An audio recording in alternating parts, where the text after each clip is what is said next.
Damn, I know this gonna be fire. It's gonna be fire. Anyways, what's going on YouTube? It's your girl Mercedes gang. You feel me?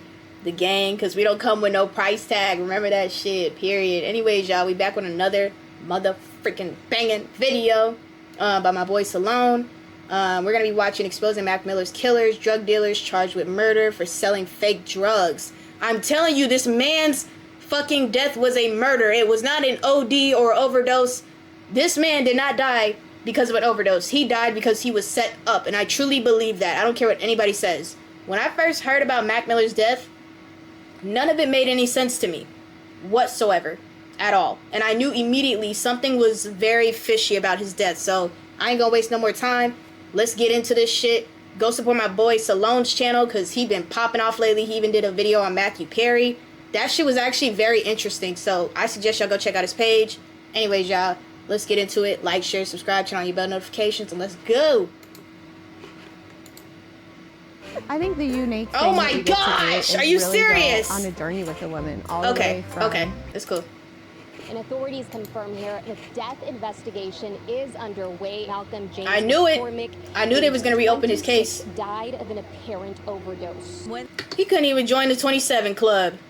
That says a lot, bro. Like, nah, somebody set him up. Charged 28-year-old Cameron Pettit from the Hollywood Hills with one count of distributing a controlled substance in connection with Mac Miller's death. Thank you. And accused Pettit of selling counterfeit oxycodone pills laced with fentanyl to the rapper. Wow. Mac Miller's tragic overdose was accompanied by some of the worst substances. We had uppers, we had downers, and even delivery drivers who worked as escorts. He was such a beautiful soul. Like, it doesn't even make any sense. He was just such a beautiful person in and out, even though he was going through all these struggles. And it's just like, I think people really need to understand, like, you're not alone, bro. And this is just sad, honestly. Rest in peace, Mac Miller. But fake drugs got into the mix and left Mac Miller dead, and began a major federal investigation with plenty of arrests. So let's get into it.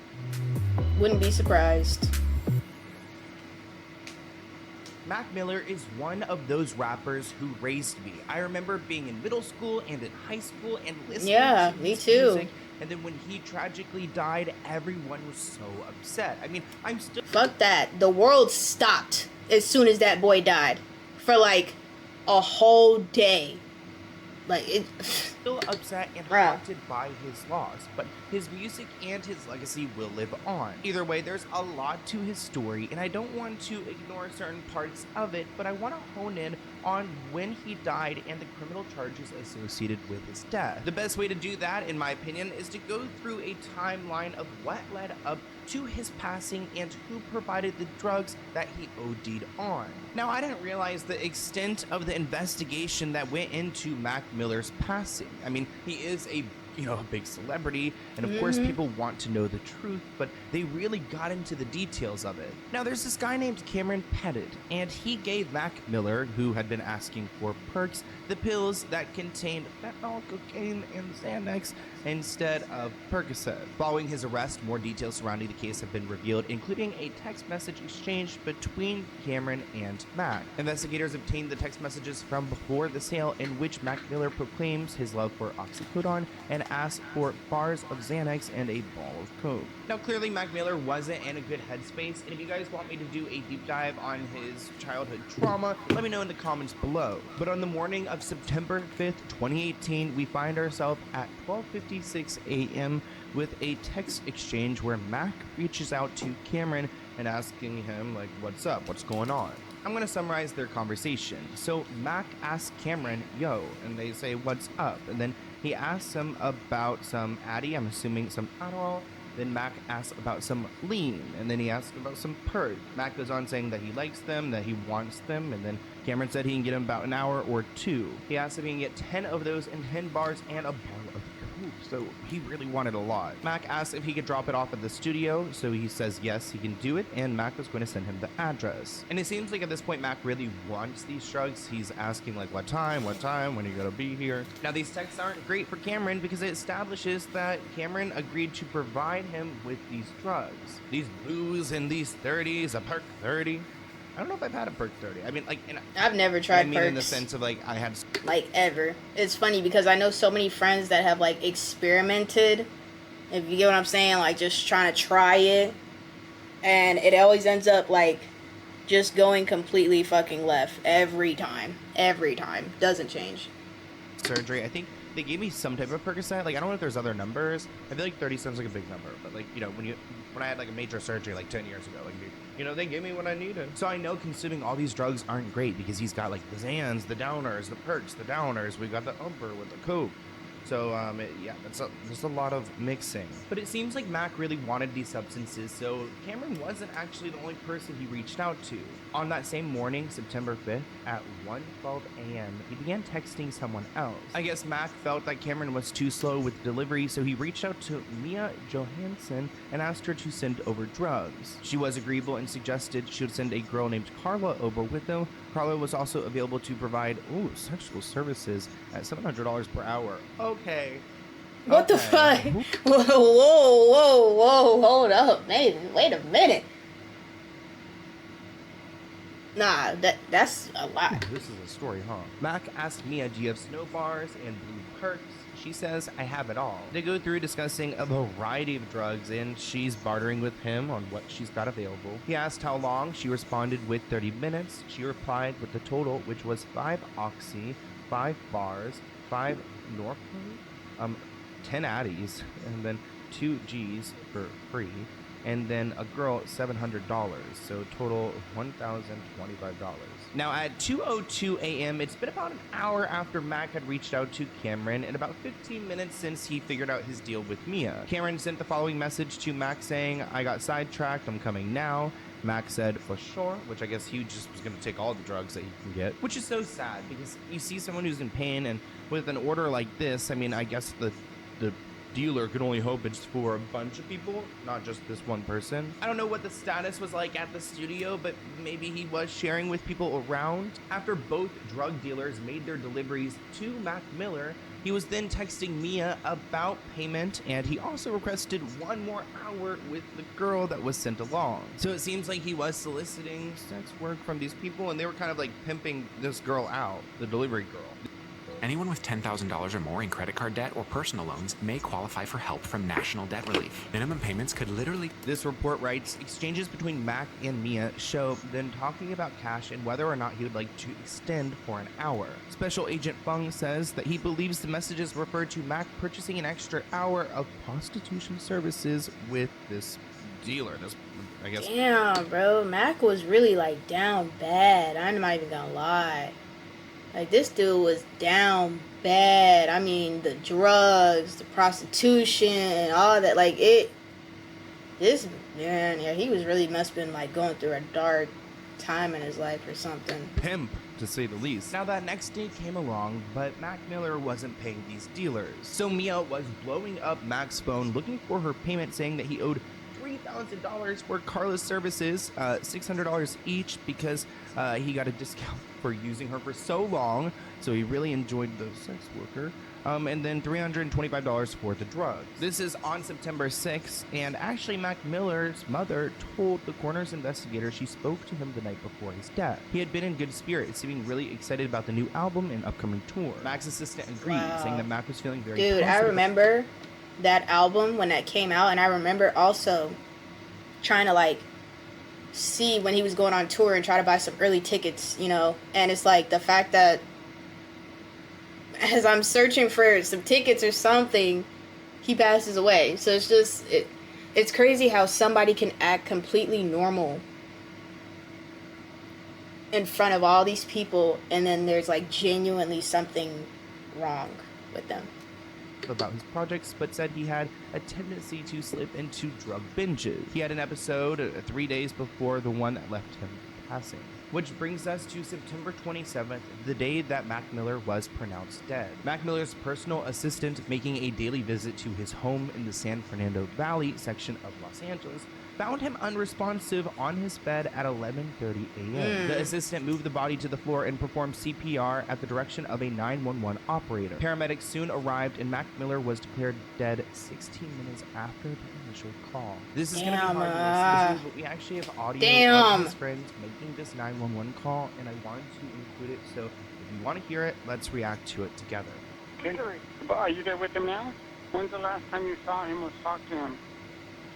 Yesterday, please. All right. Stay with me on the line, okay? We're already on the way there now. I'm going to give you instructions. Can you wake him up? I'm going to give you instructions. Stay with me on the line, okay? You found him on the bed, on the floor? Okay, listen, so I can help you. The only way we're going to help your friend is if you follow my... Hello, sir? Hello? So clearly his assistant was in shock and was distressed. Damn. Mac Miller died from an accidental overdose due to a combination of toxicity, saying cocaine, alcohol, and powerful opioid fentanyl were found in his system. Which That'll I do it. Fentanyl was something that if you took like right away, you like died. So, Right. Wouldn't that be the cause of it? But I guess must like have had all wax mixing over it or together some really shit. makes it much worse. Hi, David. We arrived to a heavy media and police presence here outside of the Studio City home of rapper Mac Miller. And authorities confirm here a death investigation is underway. Real name is Malcolm James McCormick, age 26, died of an apparent overdose. This was breaking news everywhere because I know, bro. I cried. As soon as I found, I cried for like 3 hours. Because I knew I wasn't going to get to see him on tour. I wasn't going to get to hear his voice again. He wasn't going to make no more new music. We weren't going to see him in the tabloids no more. That was it. Like, that's it. I think that's the one thing that sucks about death the most is that, and especially who it is, because you will never see or hear from this person again. And it doesn't really hit everyone or anybody until it's like they're really gone. So, tomorrow's not promised to nobody. I keep telling everybody that. Mac Miller was a huge rapper, and nobody saw this coming, especially for such a young guy. Law enforcement found a plastic bag inside a coat hanging in the rapper's bathroom closet. The bag contained a number of pills. Special Agent Fung goes on to detail evidence that shows Mac consumed the counterfeit oxycodone pills that contained fentanyl before his death. Shortly after his death, law enforcement discovered a magazine in an open safe in Mac's bedroom with blue-colored powder and multiple indentations visible on its cover. So from, I guess, like using the drug, pressing it, crushing it up, and like snorting it. Even though it was hard for the world to accept that Mac Miller had passed away, it wasn't hard for investigators to figure out how and who. Based on the text messages, Cameron was charged with selling the fentanyl to Mac Miller. And it wasn't a light charge because he was sentenced to 17 years for his role in the death. Which I want you to comment below. What do you guys think of that amount? 17 and a half years. Cameron is 20. No. That's, I mean, I don't really know how I feel about the years, but I know it's like, regardless, I'm glad that he's behind bars. Because you knew what the fuck you did. 23 years old, and he was arrested by special agents, and he was expected to make his initial appearance in the courtroom to, face his charges. Investigators believe that Mac Miller died after snorting the counterfeit oxycodone pills containing fentanyl, and that those pills have been provided. Oh my gosh. While another wow. alleged drug So dealer, they were supposed to be oxys, but they were wow. allegedly supplied Mac Miller with other drugs prior to his death. And that's our girl Mia, who also provided the girl. I cannot forget about that. Like, oh my gosh, not the cycle thing. I mean, that girl has a lot of jobs then. She's delivering, I don't know if she doesn't make the drugs. I guess she's pushing the drugs. Delivering, pushing the drugs, and sex work. Okay, get your bag. But it's not okay to sell these counterfeit things. I mean, selling drugs in general, not okay. But that's why Cameron is getting really in trouble. After Mac Miller was found dead, it looks like Cameron was caught sending a text message to a friend saying that he will most likely die in jail. On Wednesday, the feds charged 28-year-old Cameron Pettit from the Hollywood Hills with one count of distributing a controlled substance in connection with Mac Miller's death, and accused Pettit of selling counterfeit oxycodone pills laced with fentanyl to the rapper. Now, what's scary about the drug world is that Cameron You isn't don't the know, one who like put together these pills. Right. At least you wouldn't think so. Like, selling drugs, it goes from one person to another person to another. Like, it goes through a whole chain. And of course, these investigators are going to work their way through I need to find the That's best way to learn crazy. that. Wow, he laced it with fentanyl. It's brilliant.org. Well, I can't say Like this he man did named it, but Ryan was sentenced to 11 years in prison for supplying Mac Miller's drug dealer with the pills. Ryan pled guilty to 1 count of distribution of fentanyl. After they finished with Ryan, they went on to his supplier, because it's not like Ryan is the chemist, so they went to Walter, who then supplied the drugs to Ryan. Ryan then supplied the drugs to Cameron. So there's a chain effect. This is even worse, because This is Ryan said that crazy. he delivered the pills to Cameron because he believed Cameron wanted them for himself and was unaware he had plans to sell them to someone else. So, oh my goodness. So wait, what? You want to F Cameron over and kill Cameron? Like, what is that supposed to mean? That makes you look even worse. Despite knowingly selling these drugs to a popular rapper who had just died, they continued to sell more drugs. This report writes, these defendants allegedly continued to sell narcotics after Mac Miller's death with full knowledge of the risks their products pose to human life. We will continue to aggressively target drug dealers responsible for the spread of this dangerous chemical. It also revealed that Ryan, this guy who tried to play innocent and say, I was just trying to kill Cameron, also was involved in drug trafficking. Big surprise, because he had been providing like fake blues, Percocets, and people are dying left and right. Now, of course, when Mac Miller died, the world felt it, and someone who felt it in particular was, of course, his family. Ariana Also, Grande. Ariana Grande, his ex-girlfriend. And a lot of people were interested in how That Ariana... broke my fucking heart. Damn it! It's always the good ones. Every fucking time. Shit. Ari. was holding up.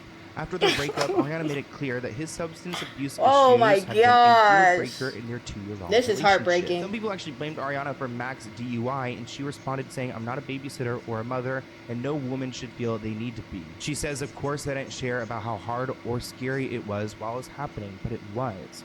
After Mac Miller's arrest, she tweeted, please take care of yourself. Mac Miller was also open about his issues with depression. If you guys want a deeper dive about his childhood and his trauma, let me know in the comments below. But he says, I had a drug problem for a long time. It wasn't just in music, but I definitely was going through a drug problem, and I think it was more my state of mind. I was just pretty depressed. So you know what sucks about depression? That shit whoops your fucking ass, dude, and it doesn't make any sense. It doesn't make any sense. And I think where Mac Miller messed up was, you know, like, he should have looked out for some type of help or some type of guidance or something, and he just didn't. I don't know. 1 year later, Mac Miller admitted during a documentary for Fader that he hates being Or sober. maybe he did. And he'd rather be the corny white rapper than the drugged out mess who can't get out of his house.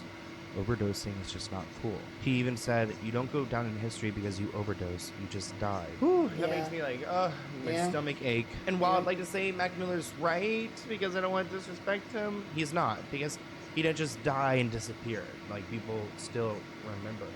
I mean, do you guys remember him? Comment below. We'll see. We'll see if you guys do. Some people might be like, I who's do. Mac Miller? I don't know. 100%. I'm getting older, but it wasn't that long ago. Like, we all know Mac Miller, right? But, No, no more than like 6 years ago, not even. This is a PO box package from Alex. Okay. It looks like. I hope y'all enjoyed this video. I'm pretty sure I got some Mac Miller fans out there. I hope, fingers crossed, it'd be dope. But I hope y'all love the video. Like I said, please go check out my boy Salone. He puts in the work and the research, and he does an amazing job. I will put his original video in the link in the description if you guys want to go watch the original video. He has plenty more videos. Like I said, Matthew Perry's was just yesterday. He does all types of celebrities. I'm talking about like information you would think you would know about a celebrity, but you had no clue. So you'd be surprised what you learn from watching his videos. But please like, share, subscribe, turn on your bell notifications. If you want to show some love, show some love. If you don't want to, it's all good. Sadie's gang ain't gonna be butthurt. And I hope y'all have a motherfucking good 4th of July. Stay safe, be careful, have fun. You know, spend time with your family, and enjoy, y'all. We out.